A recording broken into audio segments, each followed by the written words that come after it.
Tóm tắt thảm án Lệ Chi Viên. Xin chào các bạn, chắc các bạn đã từng nghe về thảm án Lệ Chi Viên. Hôm nay chúng ta cùng tìm hiểu về vụ án chấn động này nhé. Trong vụ án này, Nguyễn Trãi và hơn 400 người trong gia tộc bị giết, vợ ông còn bị dìm chết dưới đáy sông Hồng. Vụ án Lệ Chi Viên có thể nói là thảm án gây chấn động trong lịch sử Việt Nam phong kiến, mà đến nay, đã hơn 5 thế kỷ trôi qua mà nó vẫn còn là một đề tài còn bỏ ngỏ trong giới sử học. Thậm chí nó còn là nỗi đau day dứt về mối oan ngàn đời của một gia tộc bị tru di vì tội danh mưu sát vua thực giả. Trước khi tìm hiểu vụ án chấn động thời xưa này, chúng ta cần biết sơ lược về Nguyễn Trãi. Nguyễn Trãi là một nhà chính trị, nhà văn, người đã tham gia tích cực khởi nghĩa Lam Sơn do Lê Lợi lãnh đạo chống lại sự xâm lược của nhà Minh, Trung Quốc với Đại Việt. Khi cuộc khởi nghĩa thành công vào năm 1428, Nguyễn Trãi trở thành khai quốc công thần của triều đại quân chủ nhà Hậu Lê trong lịch sử Việt Nam. Ông được UNESCO vinh danh là danh nhân văn hóa thế giới và là một trong 14 anh hùng tiêu biểu của dân tộc Việt Nam. Nguyễn Trãi có cha là Nguyễn Phi Khanh, con rể của quan tư đồ Trần Nguyên Đán nhà Trần.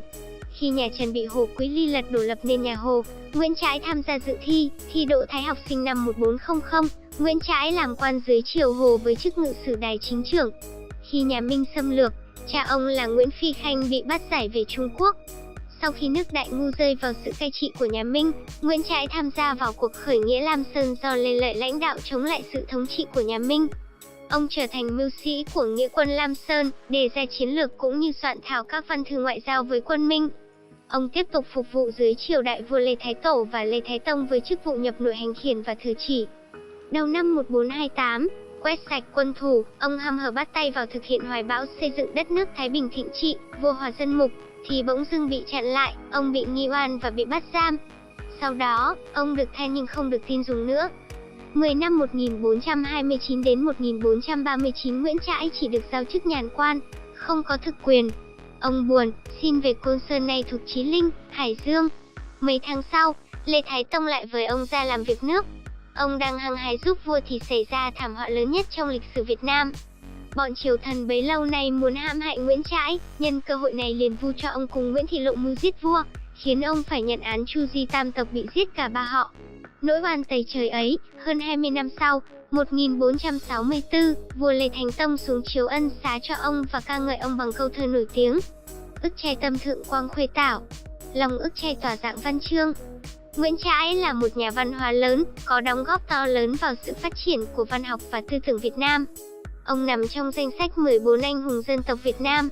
Tóm tắt vụ án Lệ Chi Viên khiến gia tộc Nguyễn Trãi bị giết 400 người.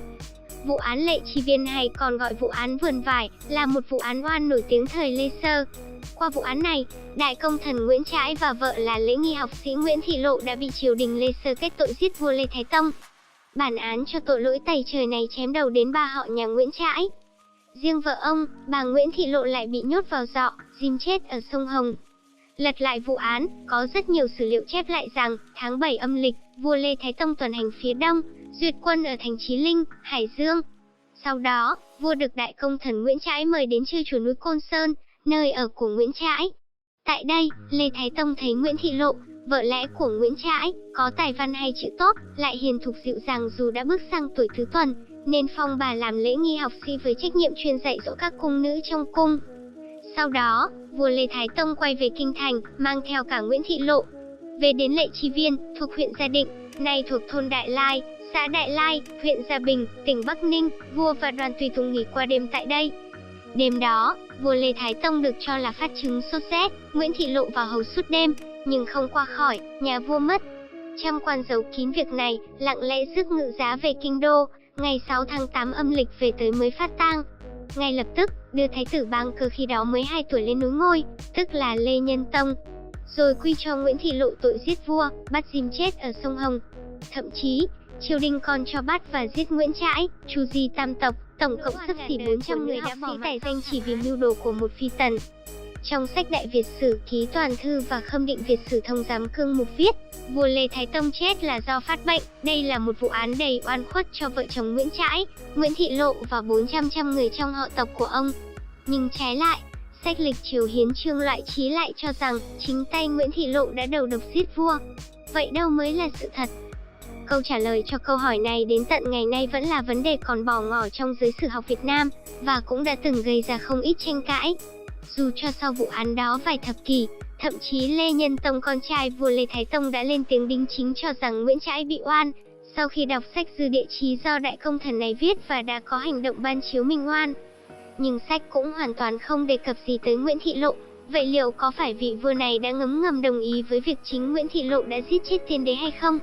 Vẫn còn một giả thuyết khác, cho rằng người lập ra âm mưu giết vua này không ai khác chính là Nguyễn Thị Anh, một phi tần của vua Lê Thái Tông và là mẹ ruột của Thái tử Ban Cơ, tức là vua Lê Nhân Tông sau này.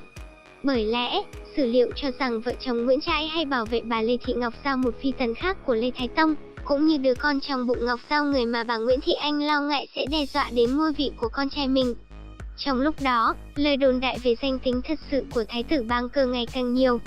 Người ta cho rằng Bang Cơ không phải con ruột của Lê Thái Tông, vì bà Nguyễn Thị Anh đã có mang với người đàn ông khác trước khi vào cung.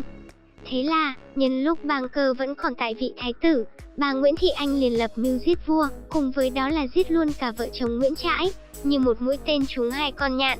Vua chết, Bang Cơ nghiễm nhiên theo di chiếu mà lên ngôi, lấy hiệu Lê Nhân Tông. Nhưng thật ra người nắm quyền hành chính lúc bấy giờ là Nguyễn Thị Anh, bởi Bang Cơ khi ấy chỉ mới có 2 tuổi. Về sau này, khi Bang Cơ lớn, ông nhận ra Nguyễn Trãi và gia tộc bị giết oan nên đã lập chiếu minh oan. Còn về phần Nguyễn Thị Lộ, ông lại không nói gì. Phải chăng, nếu nói ra bà Thị Lộ cũng bị oan, thì tức là vua cha bị giết bởi một thế lực khác, vụ án sẽ tiếp tục là một ẩn số, và ai mới là người giết vua thực sự. Giai thoại con rắn thành tinh gan tiếng xấu cho một nữ học sĩ suốt hơn 5 thế kỷ qua. Và để tăng thêm tính huyền sử nhằm củng cố giả thuyết nữ học sĩ Nguyễn Thị Lộ là người mưu sát vua, thậm chí đã có một giai thoại ra đời. Giai thoại kể rằng một hôm ông Nguyễn Phi Khanh, cha của Nguyễn Trãi, nằm mộng thấy một người đàn bà dẫn bầy con nhỏ đến xin ông hãy khoan đuổi mẹ con họ đi, hãy thư thả cho ít hôm, vì bận con mọn nên chưa kịp rời nhà. Ông nhận lời. Hôm sau, tỉnh dậy, giấc mộng khó hiểu ấy ông đã sớm bỏ ra khỏi đầu. Đến khi học trò của ông phát cỏ đập chết một bầy rắn con, lúc ấy ông mới hiểu ra ý nghĩa của giấc mộng, nhưng muộn rồi. Đêm đó, khi ông ngồi đọc sách thì có con rắn bò trên xà nhà, nhỏ xuống một giọt máu thấm ngay chữ tộc qua 3 lớp giấy, ứng với việc gia tộc của ông bị hại đến 3 họ. Ngày sau con rắn mẹ hóa kiếp là nàng Thị Lộ để làm hại 3 họ nhà ông. Đến đời Nguyễn, trong lịch chiếu hiến chương loại trí lại có thêm chi tiết, con rắn thành tinh ngầm mang thù oán, mới đầu thai thành Thị Lộ, nàng sinh ra dưới sườn có vảy. Mặc dù câu chuyện được truyền tụng, nhưng nhiều người tin rằng nó chỉ nhằm đổ tội cho Nguyễn Thị Lộ, giải thích nguyên nhân tiền định về cái chết của vua Thái Tông và Nguyễn Trãi chứ không phải từ một thế lực nào khác. Tóm lại, mọi mũi dùi dường như chỉ hướng về bà Nguyễn Thị Lộ, trong khi đến tận ngày nay, ngay cả một lý do thực tế để bà Lộ ra tay giết vua cũng không được ai tìm ra. Qua video này chắc hẳn bạn đã phần nào biết được những sự thật trước giờ chúng ta vẫn chưa biết, phải không? Hãy cho mình biết suy nghĩ của bạn bằng cách comment bên dưới. Nếu thích video này hãy like và chia sẻ cùng bạn bè. Đừng quên subscribe kênh để theo dõi những video tuyệt vời nhất nhé. Xin chào và hẹn gặp lại.